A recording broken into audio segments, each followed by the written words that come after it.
Greg, you spent nearly 7 years working on organic farms and conservation projects like Palestine, Scotland, Guatemala, France, and you're on track for a culinary internship in Rome. Then you choose Beijing. How'd that come? My now wife and I crossed paths in Guatemala in a city called Shela. Beautiful place. We couldn't separate. She had to go back to Beijing, and I was supposed to go to Rome for a culinary internship. And I just rejected that and chose Beijing. So here we are in her hometown in China, in Hefei. Wow, that's one of those moments, right? When your better half cross your path and you know exactly what you're about to do, right? Tough call, though, to be honest. In the moment, not in hindsight, but I was struggling because it was very new. The opportunity just was. We were together for 10 days, and then I thought I have to roll the dice and see what will come of it. I can imagine it wasn't a easy choice, especially like when you met someone for just a couple of days and basically you changed your whole life. What was going through your head in that moment? In the house I was living in, there was a similar example. There was a British guy and a Korean woman. They split, and the British guy turned to me and said, if it's meant to be, she will wait. And he saw what was happening with me and this lovely Chinese lady, and he said, if it's meant to be, she'll wait. You should go to Italy. And I looked at him and I thought, I wasn't asking for his advice, and I don't want to be like this guy. He was about 10 years older than me and still living the life I had been living, which wasn't bad. It was wonderful. I just wanted to move on to, I didn't know what the next phase would look like, but I realized when I saw it and when I saw the contrast. And so it was hard to move across the Pacific Ocean to a very big city, start working digitally instead of in the dirt. Interesting. And what exactly from that person's life you didn't like? And what was your life back then? Yeah, my life back then was, I was living on a few $100s a month, almost like you call them a backpacker. I was what I call a voluntourist. So not these programs where you pay thousands of dollars for 10 days and plant a tree or something, but you work in exchange for somewhere to sleep and maybe some food. And that's what I did. And when I ran out of money, I'd work a small job and then go back to another place until my money ran out. And this person was doing the same. They were just 10 years ahead of me. And I thought it just looked tiring. I just felt tired. After a certain point, I just was getting worn out by the short-term relationships. There wasn't a deep connection because you're always picking up and going to a new place. Exciting until it becomes more of the same. Man, I can quite resonate with that. As you know, like for the past 6-7 years, I've been a nomad, and while it's fantastic to move across places and meet new people and immerse yourself in cultures, at some point it gets back to you, like, and it's wearing you down. It's tiring, switching time zones, like not having that place you can call home. And yeah, I truly can resonate, and I bet those that are in our situation, that nomads or moving fast, even if you don't move fast, how fast you are moving in terms of locations? These days, about once a year or two, but my children are in their middle of their childhood now. And so it's coming to an end for us. We're pretty sure the next spot is going to be for 10 years until they move out, because we always thought children deserve, if we can afford it, stability. And so that's what we'll do. But I didn't mean to pick a sore spot for you because I'm sympathetic. All right. I really know it's still in our life today, right? We are here for 2 years and you meet lovely people, but in the back of your mind that they're going back to their home and we're going somewhere else. And so there's something blocking a deeper connection, I think, sometimes. And That's, I think, one of the hardest thing, at least for me, to move from one place where you already kind of build a deeper connection with someone, and you can already start to call them friends and like sharing things and so on. And after that, you move on. And of course, we live in a connected world, but in the same time, not the same when you're face to face and interact. And speaking of interactions, you literally move in a culture that it's so different, and basically starting everything from scratch. How was the transition to Beijing? I I told my then girlfriend, now wife, I said, no problem. Where I grew up in Los Angeles, there's air pollution. I will fit right in. I had no idea. When you landed, you c I can still taste it as a memory. It was very different for me. And to be honest, I will always be a foreigner here. I still feel different. I look different. I live in a smaller city now, so people literally, when I walk by, say like, "Whoa, there's a foreigner," to each other in their conversation, right? So it's still different, but I'm very grateful because I didn't have the same opportunities I had, and I had to find a new opportunity. And that's actually what led me to digital work, was that moment. I didn't work online at all until I arrived in China. And how did that happen? Because I always found fascinating how people go from a totally different industry or activity to start doing something online. Yeah, for me, the first thing I did was use English, and then I learned quickly I'm not a very good teacher. I don't I like doing it informally, but not in front of a classroom. So that job was out. And I found that many companies were good at translating from Mandarin to English, but they needed a native speaker on the back end. And so that's where I found my little space online initially. Was I was the editor. And it wasn't just language, it was actually cultural translation, because if anyone listening works in business, even in business cultures, to fit together, we have to kind of speak each other's cultural language as well. So it was like a localization kind of role that I started with. And especially in that, like cultural nuances can play a huge role. And once you did that, how that led to SEO? So in that time, I'm a freelancer. And so it took me a while to understand, but really I was my own business owner. And soon I even though I didn't understand that yet, I started looking around and realizing my, let's say, getting a raise could happen as fast as I wanted, or getting a changing roles could happen as fast as I wanted. So I realized, well, the writers seem to make more money and have more time to complete the work. The editors were always go, go, go. I need this by 6 p.m. kind of relationship with the client. So I switched to writing. And to be honest, at that time, we were talking 10 years ago, there was in the SEO industry what we call content mill, low quality content. It's just for Google, it's not really for the human. But I didn't understand that yet. I didn't understand my position. So I was writing these articles very fast. I'm a very fast typist.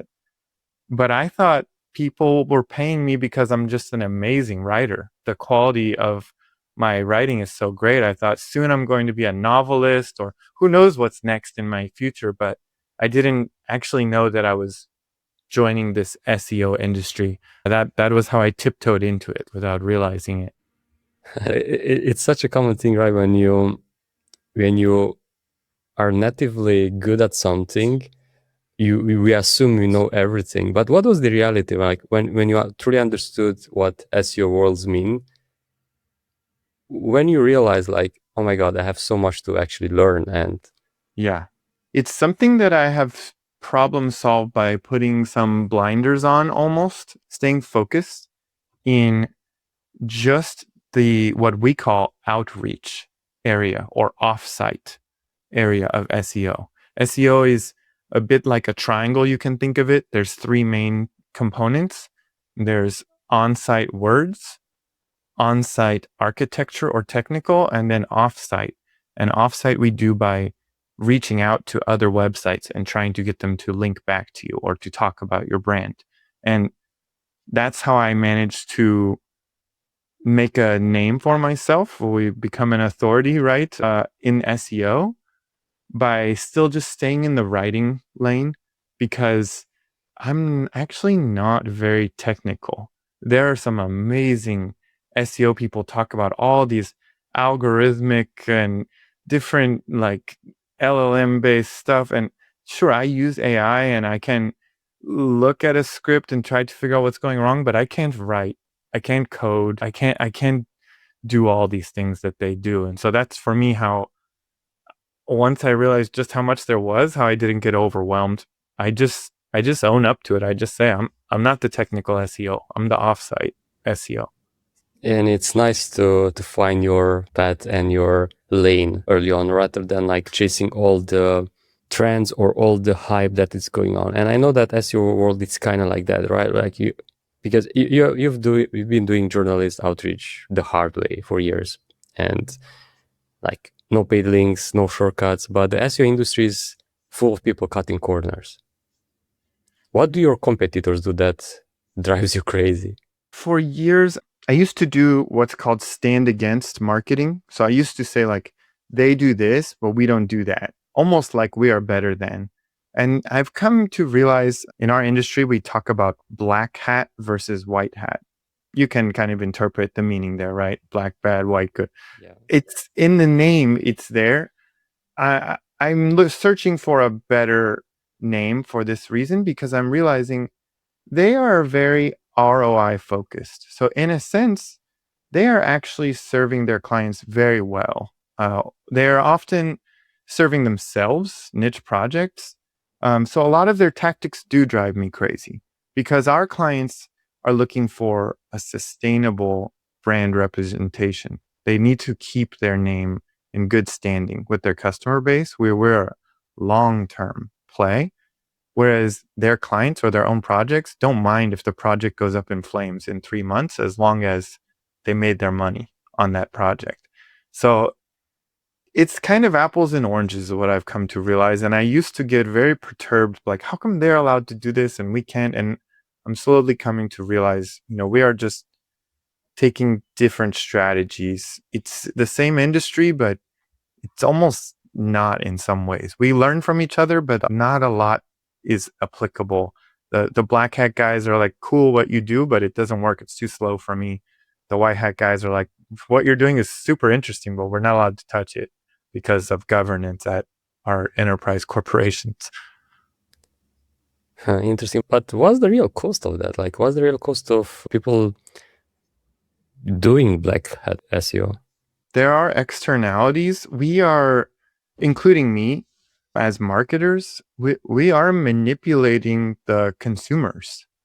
And so sometimes, to be honest, I think about leaving SEO, and then I realize, no, I need to stay, if for nothing else, just so I stay informed as a consumer, so I know what is happening.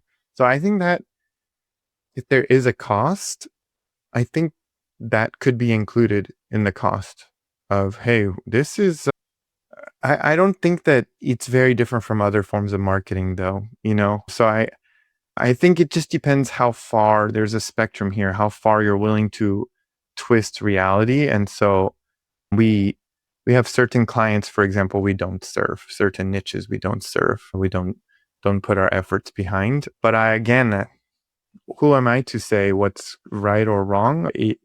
But I think if there's a cost, it's that the consumer still in 2026 doesn't actually know why ChatGPT is suggesting something to them. They don't realize that there's these guys in this SEO industry that are making ChatGPT suggest something to them. That's interesting. Like, because I'm not an expert by any means, but in theory, you can manipulate the response of AI with what you're actually, let's say, on your own website, write about your business or yourself, and so on. But I would like to ask you, like, how AI and everything that's happening right now affecting SEO as a whole.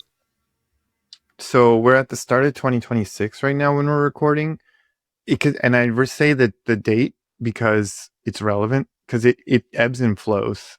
And if you'd asked me that in 2024, I would have said not much. But it turns out that, of course, like any business, we like the efficiency gain of AI. Especially, we do a lot of generating words. We used to do it all through humans. Now we generate rough drafts through LLMs and have human editors. So we like the efficiency gain as a business. But as an SEO, at first, it was really dangerous for us. When Reddit announced its deal with Google, it actually killed an entire cottage industry called affiliates. There were people who made websites, informational websites that didn't have real products or services. They just linked out to other people who had products or services. That was their business model. They got a commission off the great content. Google killed that entire industry, and that's not hyperbole. Whole industry gone. All the traffic disappeared, went to Reddit, and then Reddit IPO'd 2 months later.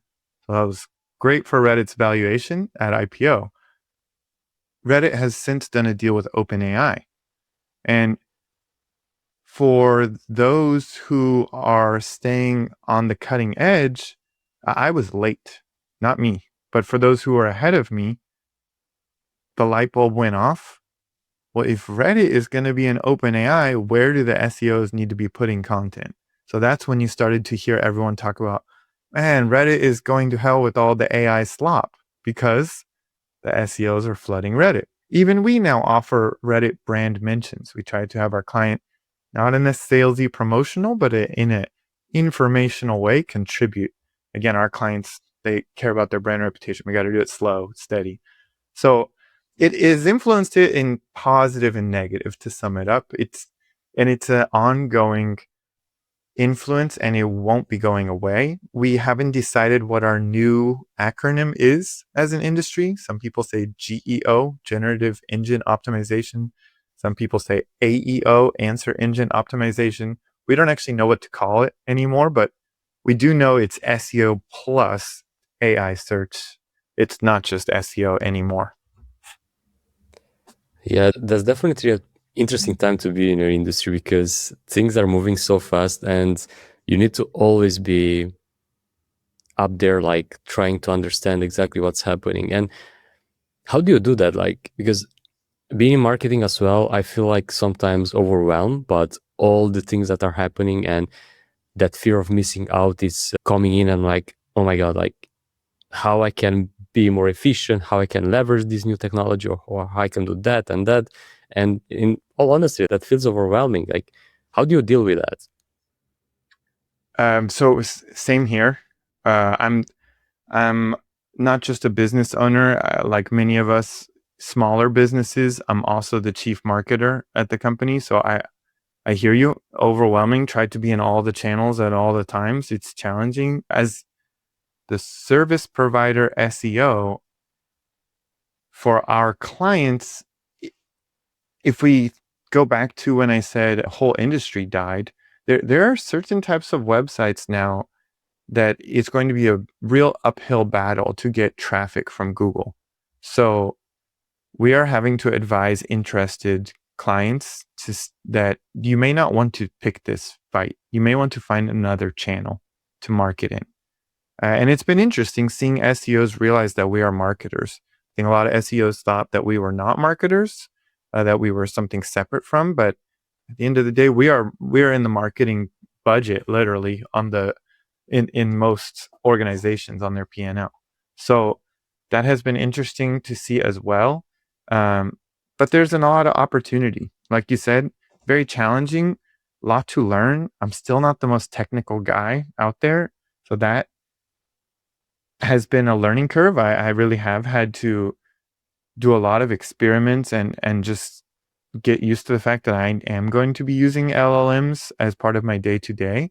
So that was uncomfortable at first, but it's growing in comfort. And just looking at the opportunity, you probably know the term like Lux surface area.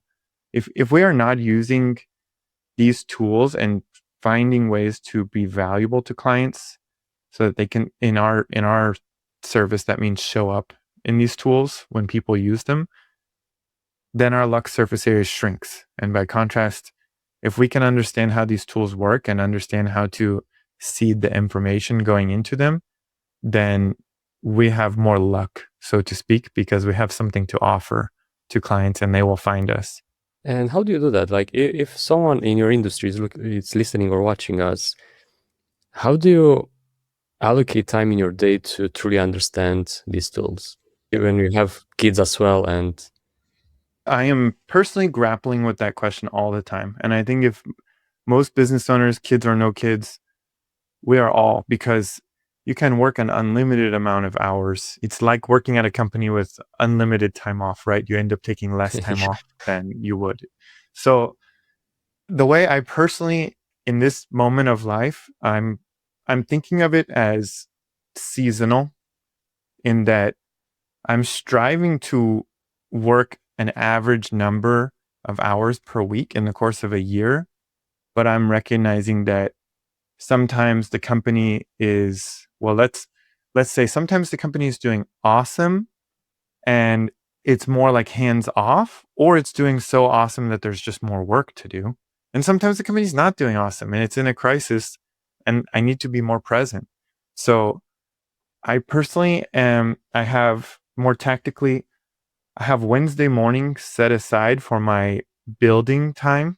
Just that's my time to try to build something to scratch an itch that's a repetitive task we are doing manually. And then I'm moving, actually at the point of recording, effective Monday, to not working in the company on Mondays and just seeing where that lets my head go. I don't know where that's going to go. I've done this in the past and it's been beneficial. And then I've gone through another season where I'm like, who am I to think I can only work 4 days a week? Like I need to be working 5 days a week. What am I thinking? So it's really, for me at this point in my life, it's like a seasonality to it, and just recognizing sometimes I have time to experiment and sometimes I need to keep my head down and make the money to stay in business. Yeah, and that's the ups and downs of running a business, right? Like you do have the freedom to choose what you do, but sometimes that freedom is just by, I don't know, focusing more. It's still quote unquote freedom because you choose to work more, but you know why you do it, right? Rather than being forced by I don't know, other people to do that. And I love the idea of having a day dedicated to building, because often if we try to find out some hours in our day to day to, I don't know, catch up with something or build a new automation or like figure out how to solve a repeatable problem, we might not have that time. But you know exactly that Wednesday is for that. It's much more easier, I assume, to actually do it. And I think I'll steal that idea from you. Yeah. Hey, I'm still looking for a group of people who are actively building. I know that's not what you were planning to do, but in the AI and automation, I tried to form a little group that would meet right before that to kind of inspire me. It's easier to talk about it than do it. So the group, we didn't end up sticking together because we all realized we were just talking, not doing. But I'm still keeping that time in my calendar and I build something every week so that I'm making progress and learning, back to your point. I think that's a good idea because, yeah, having that block time, it's so valuable. And but what will surprise people if they like listen to you and they're like, how it's actually behind the scenes to build Jolly SEO? How does actually looks like apart from the things that you just share? Yeah, I think from the outside in, I get really kind DMs or even public comments from time to time about how we're crushing it. But just because I think anyone listening would be maybe like you and I, Gabe, where it's actually not an easy thing to be a business owner, in my experience. I don't consider myself a natural. I think I make a lot of mistakes. I won't try to characterize it as more mistakes than I'm right or anything, but I make plenty of mistakes, and by extension, so does my team. And so I think although we have I believe, a great reputation in our little space in our industry, and we are known for doing good quality work. I find myself occasionally on sales calls just reminding people like, but we're not perfect. Like we will probably goof up and we will need your feedback to point this out to us so that we can do a better job for you. So I think that it shouldn't be surprising, but I think some people actually would be surprised to know that I in my meeting with my co-founder Morgan Taylor and Muskan Rana, who's our operator, I'm reminding those two because we only really get to talk about problems, the three of us. So I just remind them, like, hey, just remember, there's a lot of good stuff happening at the company. It's our job to fix the problems, and that's all we talk about together. So keep your spirits up because although our meetings can feel a little heavy, there's good things going on that everyone else sees. So maybe that would surprise people that actually most of my week is spent dealing with problems at my company, right? It's actually not super uplifting all the time. That's my job. I'm supposed to figure out how to get us out of the bottleneck of the day. Yeah, thank you for being so open because indeed, like, being an entrepreneur is not that perfect life in which you work from a laptop on the beach and you sip from a coconut and that's it. All the problems disappear. In reality, is like you're there in the trenches and trying to, I don't know, put water on fire and try to survive sometimes, especially when the things are changing so fast and so on. And mm, I appreciate when entrepreneurs are real and they don't just sugarcoat everything and they portray themselves like, I don't know, I'm this perfect individual that is running this perfect business and so on. And while things aren't perfect, yeah, I will say it, even that I see it from outside, you're still crushing it. Like you are there successful, like you're invited on stage to speak and at industry events and so on. And that's massive. And comparing to others that are probably out of business just in the last 1-2 years when AI start to enter the space. So kudos to you that you're still there and still doing what you do. Yeah, I appreciate that. And I mean, it's something that I think if the SEO, and we're what you call an agency, right? So in our little sphere of agencies, I think if people were looking forward, most of us, there was consensus that we were heading into an evolutionary bottleneck. And we obviously, by definition, that means most of us wouldn't be going through and out the other side. We were gonna really slim down the count. And I don't think we're through it yet, though. So I'm still day to day at the start of 26 trying to figure it out because I think we're in it. And I'm to your point. I'm grateful that we're not. We've seen him over the past couple of years. We've seen multiple agencies post like, I'm looking for places to refer my team to because we're shutting our doors, and or just quietly people disappear that were competitors. But I still don't count it as guaranteed that we make it out the other side. I believe we will. I think though that we have a lot of work ahead of us to stay relevant, and we already talked about some of what that looks like. We're gonna have to keep learning. As you said, I had the same dang archetype in my head. It was going to be me on the beach. Forget the laptop part though, Gabe. I was just going to be on the beach. That's what was going to be running a business look like. It just hasn't happened yet. Yeah, and man, I still want to. Don't get me wrong. Like I wish you to go through this successfully to this transition, but I want to have an exercise of imagination with you, like knowing everything that you know right now. If let's say overnight Jolly SEO is gone, what would be your next steps in order to rebuild and recover from that? My life isn't as simple as it was 10 years ago. That's probably the same for everyone. So at least at this middle phase of life. In Chinese, they have an expression that above we have old and below we have young at this phase. So really kind of squeezed. So feels like my options are limited. I think the biggest thing to do would be to cut my expenses as much as possible. And so for our family, that would probably be moving here to China, first of all. So location, choose your location very wisely, I think. Where we live in the United States, where we're going back to in the middle of the year, costs over 2 times what it costs to live here. And I don't say that with pride. I say that with pain.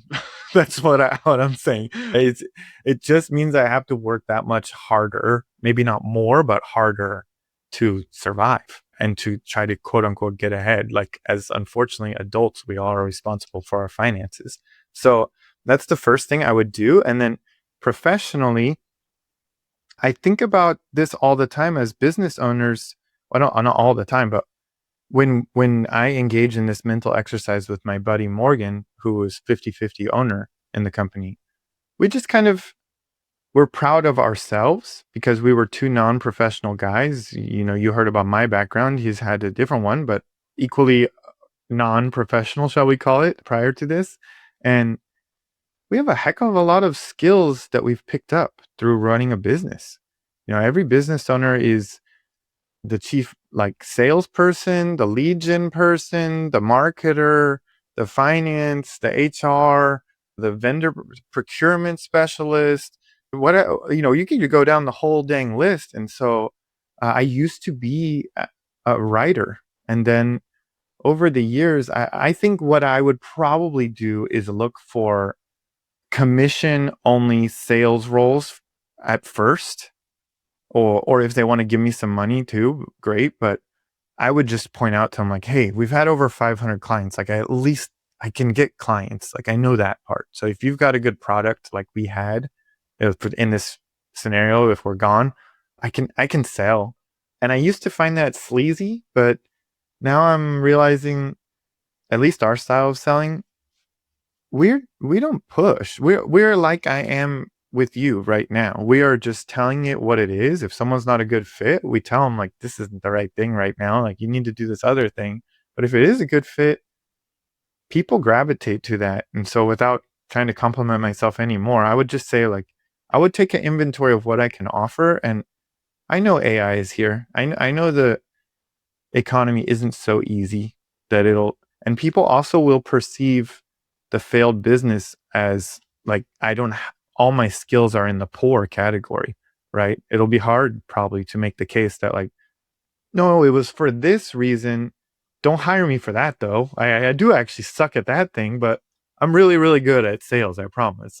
So it'd be tough, but yeah, first of all, on the personal side, I try to get the expenses down as quickly as possible. And then on the work side, I would do that. Gabe, without talking too long, location really matters. In case anyone's considering this, my wife and I talk about this all the time. There's a ton of opportunity where I'm sitting right now. I live in the high-tech district of Hefei is our city name. It's not Shanghai or Beijing that you've heard of, but there's still 10 million people here, and Zoom is down the corner, and they have the world's largest quantum supercomputer, and they've made like a sun, like a literal SU, like a miniature. There's robots everywhere. Like, there's a lot of opportunity, not in where we live in America, or maybe not in your town where the listener is, but you can go and find it.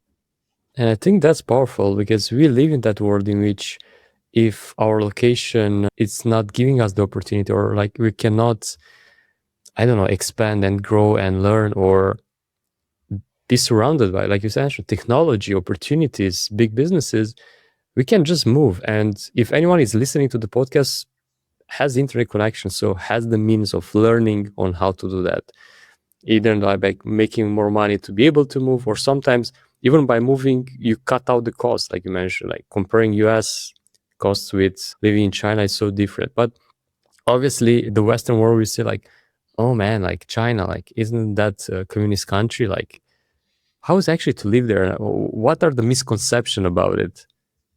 Yeah. I know, Gabe, we said before we recorded you haven't been to the US, but I think a lot of people around the world have actually somewhat of an accurate perception of China or America, but not China. So your question's a great one, because if someone listening hasn't been to America, but just to reaffirm for you, it is dangerous in American cities, especially the city center.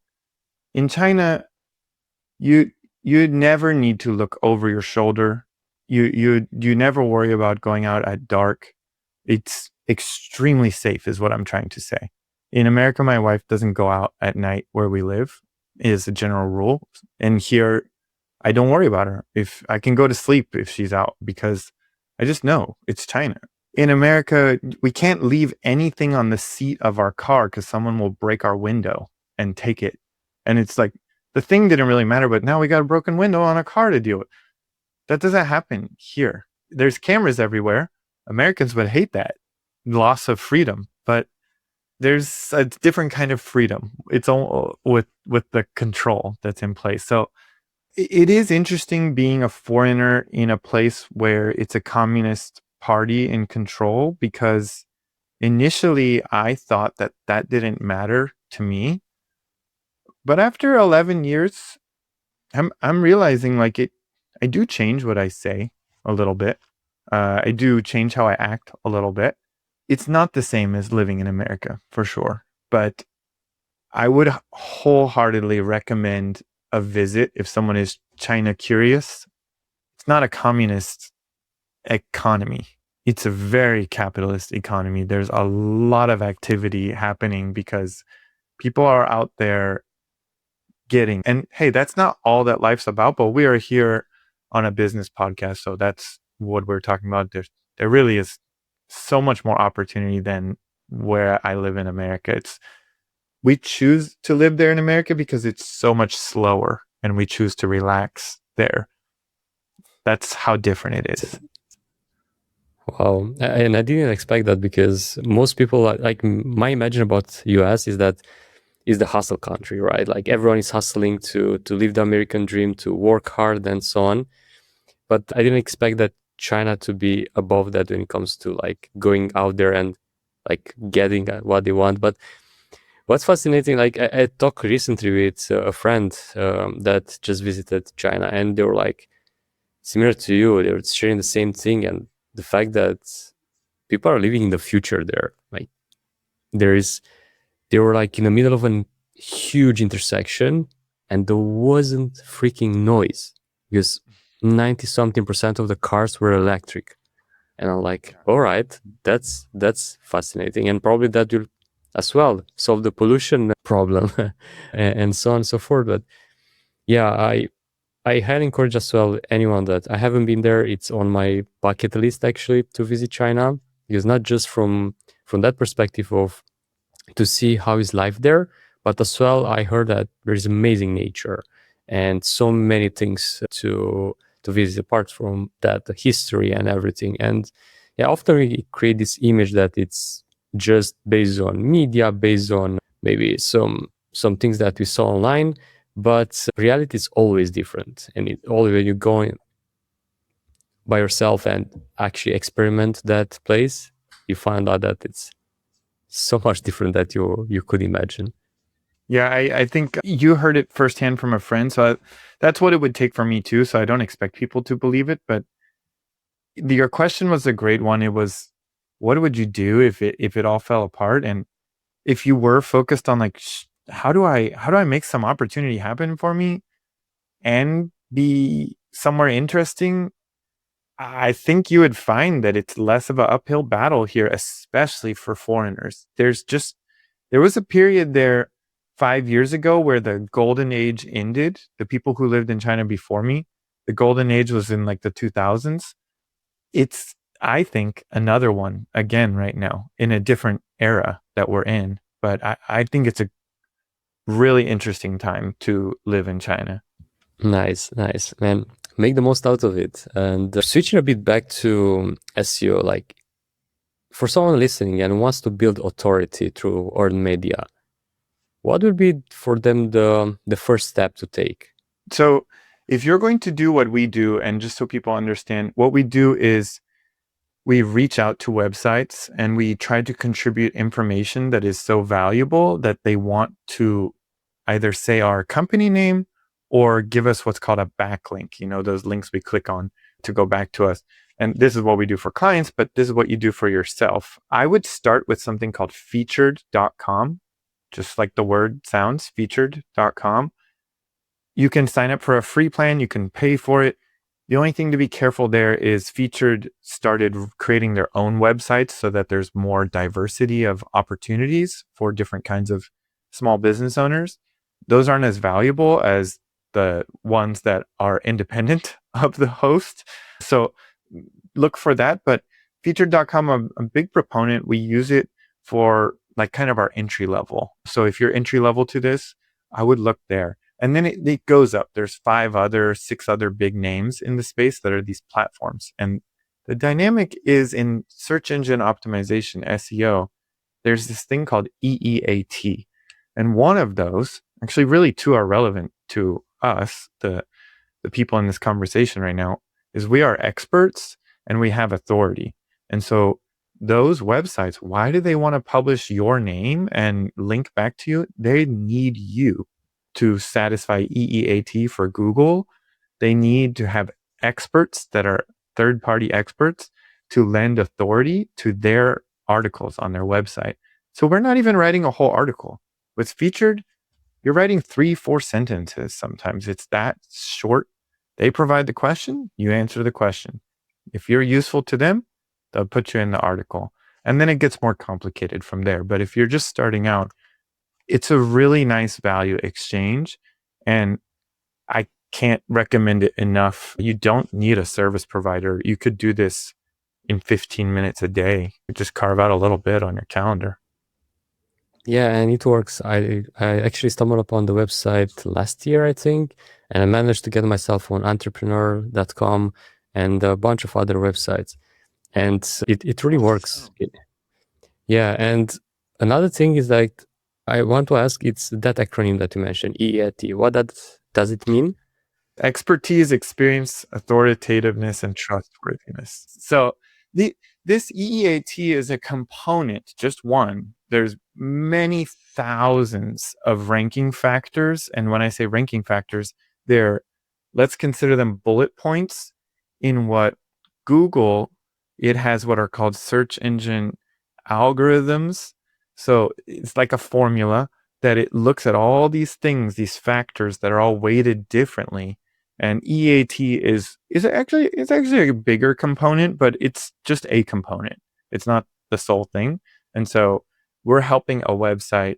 When you contribute to Entrepreneur, Google wants to see that Entrepreneur is being contributed to by real authorities. And that's what it's using to measure that Entrepreneur isn't just kind of its own echo chamber, just making stuff up.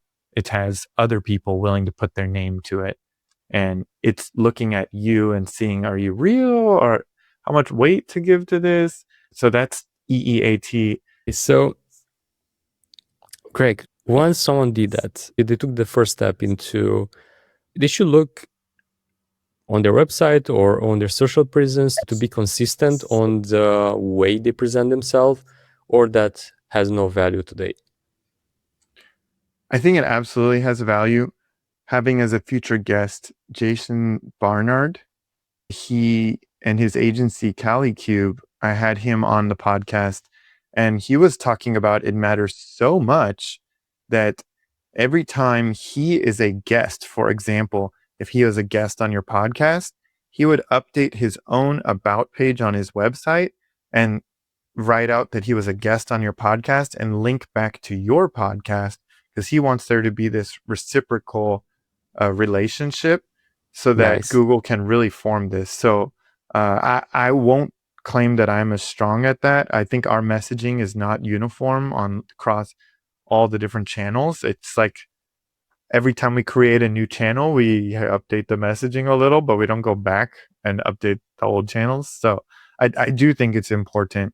And I think one thing, for example, just a tiny example, when we do the type of work we do, we make sure that we know character for character what the brand name should look like. You might be surprised, but for example, our brand name is Jolly Space SEO. And it was on purpose, and it's still on purpose, because one day we might need to be more than Jolly SEO. We are living in an era where pretty soon we can't just be SEOs. But most of our team types our name as Jolly SEO, no space. And most people you'll find do that. And there's an argument that that's actually better for Google because the SEO separated is confusing. And we do this with clients all the time. They come in and they themselves have their brands written different ways. And so we have to clarify this with them, including on their LinkedIn profile, because you use featured or one of the more sophisticated platforms out there. The first thing that the publisher does if they want to see is Gabe real is they click on your LinkedIn profile. If you remember, you had to put a LinkedIn profile into featured. So they will click on your LinkedIn profile. And if you don't have the company listed that you put in your signature on featured that you really want them to link back to, it's a big red flag for them. Like, why don't you want to publicly say that you're part of this company that privately to me you're telling me you're part of? It's just weird. So it's very important. Yeah, that's really good to know. And man, I'm so grateful that I talked to you today and learn from you, and that you share your story and you keep it real. So cannot thank you enough for that, and do more of that, because indeed people are all over the world searching for someone that it's actually not polished, not perfect, and I admire you for that. And please tell those listening where they can engage with you.